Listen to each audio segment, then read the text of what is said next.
আমার বাসায় পান নাই, আমি নিয়মিত একটু একটু পান খাই, তো কেউই এই পান এনে দিতে চায় না, যেহেতু ক্ষতি হয় তাই। তো কি আর করা, আমি 6 তলায় থাকি, ওঠানামা ভীষণ কষ্ট। তারপরেও চলে গেলাম নানুমণিকে নিয়ে দোকানে। দোকানে আমাদের এখানে পরিবেশ খুবই সুন্দর, গ্রাম্য এলাকা, খুবই ভালো লাগে। তো গেলাম দোকানে। মানে আর কি খাবা বলো?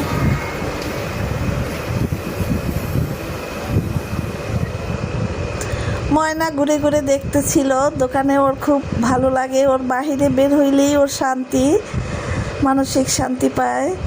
যাই হোক, অনেক কিছু ময়নার জন্য কিনলাম। আমাদের এখানের পরিবেশটা দেখেন, কত গাছপালা, বাতাস, মন ভরে যায়। দোকানে আসলেও শান্তি লাগে বাহিরে বের হইলে। ময়না, এগুলো তুমি কিনে আনছো? তুমি বের করতেছো? ব্যাপারি বাবা, সব বের করতেছো। ময়নার খাবারের জিনিস, খুব খুশি তাই না? তুমি খুব খুশি? হ্যাঁ, তুমি নাম জানো? এটা নুডলস। আর কি কি দেখো তো? আইসক্রিম বাবা, তারপরে নাম বলবা। এটা কি? এটা কি কেক? হ্যাঁ। এটা কি বলো? তুমি বলো কি এটা? এটা কি তুমি বলো?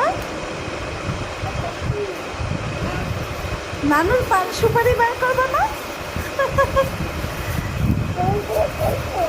হ্যাঁ, তোমার খাবারেরটা বের করছো, আমারটা কোথায়? থ্যাংক ইউ মাইনা। থেকে তুমি কোথায় খাবে এখন বলো? আচ্ছা, আমি খুলে দিচ্ছি। হ্যাঁ, ওকে বেবি, আসসালামু আলাইকুম।